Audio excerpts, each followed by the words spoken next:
किसी शहर के रेलवे स्टेशन पर एक भिखारी रहता था। वह वहां आने जाने वाली रेलगाड़ियों में बैठे यात्रियों से भीख मांगकर अपना पेट भरता था। एक दिन जब वह भीख मांग रहा था तो सूट बूट पहने एक लंबा सा व्यक्ति उसे दिखा। उसने सोचा कि यह व्यक्ति बहुत अमीर लगता है, इसे भीख मांगने पर यह मुझे जरूर अच्छे पैसे देगा। वह उस लंबे व्यक्ति से भीख मांगने लगा। भिखारी को देखकर उस लंबे व्यक्ति ने कहा, तुम हमेशा मांगते ही रहते हो, क्या कभी किसी को कुछ देते भी हो? भिखारी बोला, साहब मैं तो भिखारी हूं, हमेशा लोगों से मांगता ही रहता हूं, मेरी इतनी औकात कहाँ कि किसी को कुछ दे सकूं। लंबा व्यक्ति बोला, जब किसी को कुछ दे नहीं सकते तो तुम्हें मांगने का भी कोई हक नहीं है।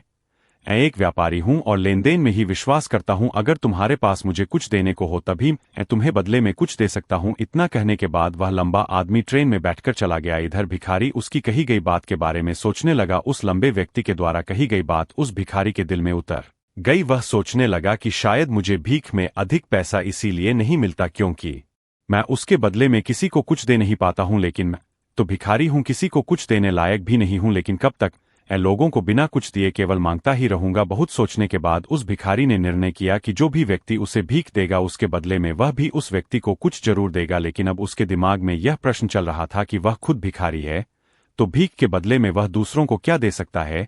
इस बात को सोचते हुए 2 दिन हो गए, लेकिन उसे अपने प्रश्न का कोई उत्तर नहीं मिला था।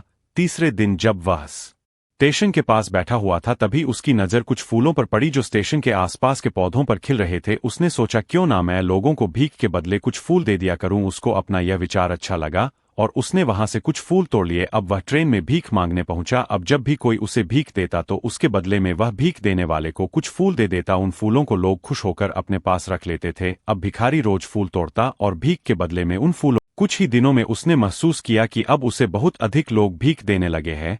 वह स्टेशन के पास के सभी फूलों को तोड़ लाता था। जब तक उसके पास फूल रहते थे तब तक उसे बहुत से लोग भीख देते थे, लेकिन जब फूल बांटते बांटते खत्म हो जाते तो उसे भीख भी नहीं मिलती थी। अब रोज ऐसा ही चलता रहा। एक दिन जब वह भीख मांग रहा था तो उसने देखा कि वही लंबा व्यक्ति ट्रेन में बैठा है जिसकी वजह से उसे भीख के बदले फूल देने की प्रेरणा मिली थी। वह तुरंत उस व्यक्ति के पास पहुंच गया और भीख मांगते हुए बोला, आज मेरे पास आपको देने के लिए कुछ फूल है, आप मुझे भीख दीजिए तो बदले में मैं आपको कुछ फूल दूंगा। उस लंबे व्यक्ति ने उसे भीख के रूप में कुछ पैसे दे दिए और भिखारी ने कुछ फूल उसे दे दिए। उस लंबे व्यक्ति को बात बहुत पसंद आई। वह बोला, वाह क्या बात है, आज तुम भी मेरी तरह एक व्यापारी बन गए हो। इतना कहकर फूल लेकर वह लंबा व्यक्ति अपने स्टेशन पर उतर गया। लेकिन उस लंबे व्यक्ति द्वारा कही गई बात एक बार फिर से उस भिखारी के दिल में उतर गई। वह बार बार उस लंबे व्यक्ति के द्वारा कही गई बात के बारे में सोचने लगा और बहुत खुश होने लगा। उसकी आंखें अब चमकने लगी। उसे लगने लगा कि अब उसके हाथ सफलता की वह चाबी लग गई है जिसके द्वारा वह अपने जीवन को बदल सकता है।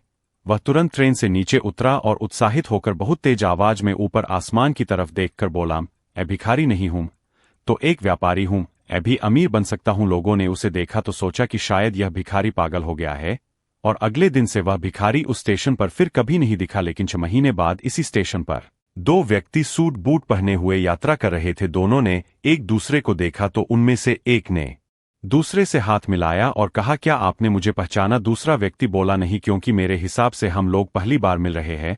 पहला व्यक्ति बोला, नहीं, आप याद कीजिए, हम पहली बार नहीं बल्कि तीसरी बार मिल रहे हैं।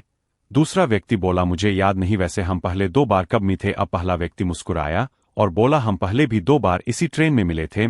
मैं वही भिखारी हूं जिसको आपने पहली मुलाकात में बताया कि मुझे जीवन में क्या करना चाहिए और दूसरी मुलाकात में बताया कि मैं वास्तव में कौन हूं। दूसरा व्यक्ति मुस्कुराया और अचंभित होते हुए बोला, ओ याद आया, तुम वही भिखारी हो जिसे मैंने एक बार भीख देने से मना कर दिया था और दूसरी बार मैंने तुमसे कुछ फूल खरीदे थे। लेकिन आज तुम यह सूट बूट में कहां जा रहे हो और आजकल क्या कर रहे हो? तब पहला व्यक्ति बोला, हाँ, मैं वही भिखारी हूं, लेकिन आज मैं फूलों का एक बहुत बड़ा व्यापारी हूं और इसी व्यापार के काम से ही दूसरे शहर जा रहा हूं। कुछ देर रुकने के बाद वह फिर बोला, आपने मुझे पहली मुलाकात में प्रकृति का वह नियम बताया था जिसके अनुसार हमें तभी कुछ मिलता है जब हम कुछ देते हैं।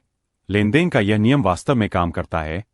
मैंने यह बहुत अच्छी तरह महसूस किया है, लेकिन मैं खुद को हमेशा भिखारी ही समझता रहा। इससे ऊपर उठकर मैंने कभी सोचा ही नहीं और जब आपसे मेरी दूसरी मुलाकात हुई तब आपने मुझे बताया कि एक व्यापारी बन चुका हूं। अब मैं समझ चुका था कि मैं वास्तव में एक भिखारी नहीं बल्कि व्यापारी बन चुका हूं। मैंने समझ लिया था कि लोग मुझे इतनी भीख क्यों दे रहे हैं, क्योंकि वह मुझे भीख नहीं दे रहे थे बल्कि उन फूलों का मूल्य चुका रहे थे। सभी लोग मेरे फूल खरीद रहे थे क्योंकि इससे सस्ते फूल उन्हें कहाँ मिलते। मैं लोगों की नजरों में एक छोटा व्यापारी था, लेकिन अपनी नज़रों में एक भिखारी ही था। आपके बताने पर मुझे समझ आ गया कि एक छोटा व्यापारी हूं। मैंने ट्रेन में फूल बांटने से जो पैसे इकट्ठे किए थे उनसे बहुत से फूल खरीदे और फूलों का व्यापारी बन गया। यहाँ के लोगों को फूल बहुत पसंद है और उनकी इसी पसंद ने मुझे आज फूलों का बहुत बड़ा व्यापारी बना दिया। दोनों व्यापारी अब खुश थे और स्टेशन आने पर साथ उतरे और अपने अपने व्यापार की बात करते हुए आगे बढ़ गए। दोस्तों, इस कहानी से हमें बहुत कुछ सीखने को मिलता है।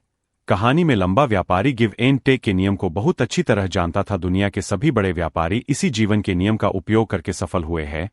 इस फार्मूले को उसने भिखारी को भी बताया। भिखारी ने इस प्राकृत नियम को अपना लिया और इसका असर उसके जीवन में साफ दिखाई देने लगा। उसने अपनी सोच बदली और उसकी जिंदगी बदल गई। यह कहानी हमें बताती है कि हम यदि अपनी सोच बदल ले तो कुछ भी हासिल किया जा सकता है।